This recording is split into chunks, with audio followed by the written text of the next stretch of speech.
dia mbola faly miarabantsika rehetra indray ny tenako ry havako malala amin'izao fotoana izao. Mankasitraka ny tompo indray isika, afaka mahazo anjarany izao fampianarana sy fampaherezana omeny antsika izao. Andeha isika hariva afaka ry havako malala. Ry Jesosy Kristy zokinay malala, mankasitraka anao izahay. Mankasitraka anao izahay tompo fa mandraika hariva dia teny aminay ianao ary te hampaheranay ihany koa. Dia karaha Jesosy malala ho feno fanahy izahay tsirairay avy, na izao izay manambara ny hafatrao na ireo izay miheno, ka tena hiasa mahery anatiny tsirairay avy andray Jesosy ho tahaka ny any amin'ny tany tsara izay tenina fafy ka movo betsaka eo amin'ny fiainanay tsirairay avy. Dia noho ny anaran-tsonao no anaovana ny vavaka ry Jesosy Kristy zokinay malala, amin'ny aran-draisiny izany ka ry fanamasina. Amen. Ny teny tompo ampitaina amintsika indray ry havako malala dia ny amin'ny hoe faharetana na amin'ny teny vahiny hoe persévérance. Rehefa ndresaka tamin'ny tompo ny vavaka maraina dia nanontany tompo hoe moa misy hafatra tianao ampitaina indray ve ry tompo malala amin'ireo malala anao. Dia ny tompo nandinika zava-nisy teo akaiko dia isa-maraina moa ry havako malala dia mahazatra ny manipy fotsim-bary ho an'ny voromailala. Tsy hoe miompy voromailala izahay fa matetika misy voromailala midina eo an-tokotany dia atsipasako fotsim-bary dia faly ery izy ireo dia lasa fahazarana ho manipy fotsim-bary azy ireo dia misy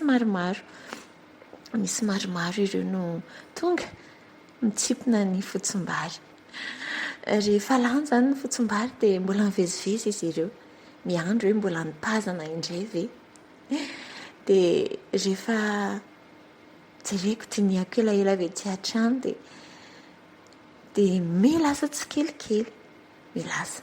Fa nisy anankiray izay ry havako manao aller-retour, mivezivezy eo manantona ny varavarana izany mbola miandry. Izy irery ihany no sisa tavela teo. Dia nahafinaritra be ny ohatran'ny hoe ny faharetany teo izany, izay ilay hoe persévérance. Tena meko manokana izy. Dia tanatin'izany ihany no nataon'ny tompo nandry lesona. Itsika olombelona raha ny manao tahaka izany. Finaritra tsika rehefa misy na olona eo ambany fifehezantsika ohatra, na nanjanantsika ohatra, na zava-boary tahaka izany, maharitra zavatra maro, dia faly isika. Dia ohatran'ny hoe tsika no manome récompense azy ireo. Mbola tsara lavitra no isika ny tompo, ny andriamantsika ry havako malala. Dia mitaona amintsika izy anana izany hoe persévérance izany. Dia Lioka 5:7 ny fanoharana, tsy fanoharana mialatsiny ry havako fa ilay nanasitrana ny tompo, ilay marary ny paralysisy. Izao ilay tantara, zafady. Nisy lehilahy marary ny paralysisy, izany hoe paralysé, tsy afaka mihesika amin'ny fandriana.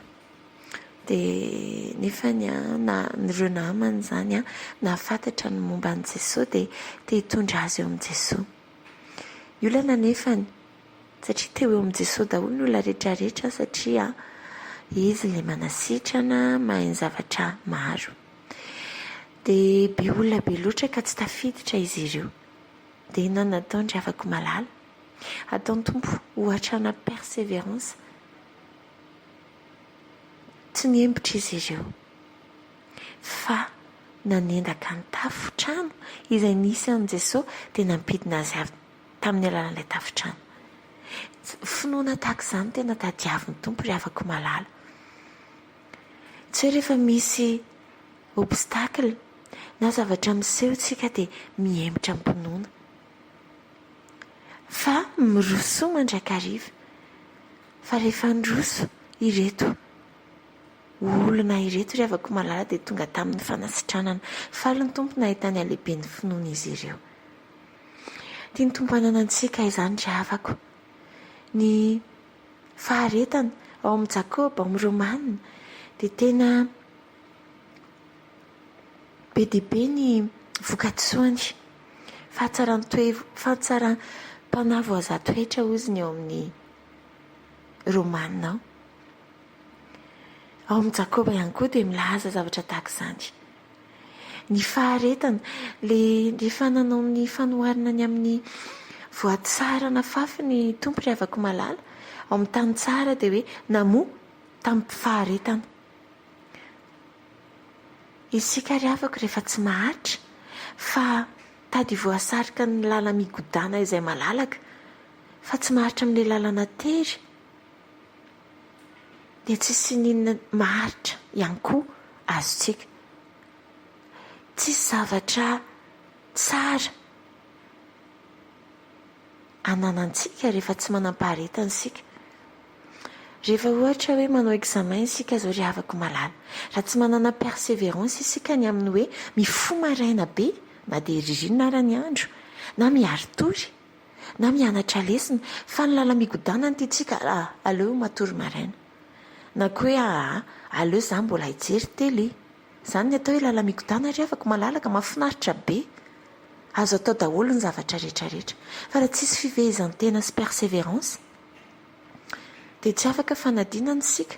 Tahaka izany ihany koa raha te hahazo promotion isika ny amin'ny asantsika dia mila milofo isika manao zavatra tena tsara mihoatra noho ny tokony atao ary dia faly ny lehibeantsika manonotra antsika amin'ny asantsika indray.